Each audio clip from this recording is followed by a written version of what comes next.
জয় মোহনবাগান সবাইকে। স্ক্রিনে যে মানুষটির ফটো দেওয়া আছে, সনি নড্ডির কর্নার, বেলো রেজাকের হেড, ভারত সেরা মোহনবাগান। এই প্লেয়ারটির নাম হলো বেলো রেজাক। হ্যাঁ বন্ধুরা, সেই সোনার মাথা বেলো রেজাকের, যেটা গোল করে মোহনবাগানকে তুলে দিয়েছিল আই লিগ। মোহনবাগানের শিরোপা জয়ের অন্যতম মূল কারিগর ছিল সে বছরে এই বেলো রেজাক। এই বেলো রেজাক এখন 41 বছর বয়স। তিনি নাইজেরিয়ান প্লেয়ার।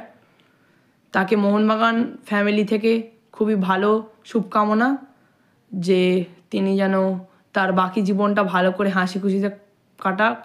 এবং তিনি 1 বছরই মাত্র মোহনবাগানে খেলেছিলেন, কিন্তু যে ফুটবলটুকু তিনি দিয়েছিলেন মোহনবাগানকে অসাধারণ। তিনি একজন সাইড ব্যাক খেলতেন।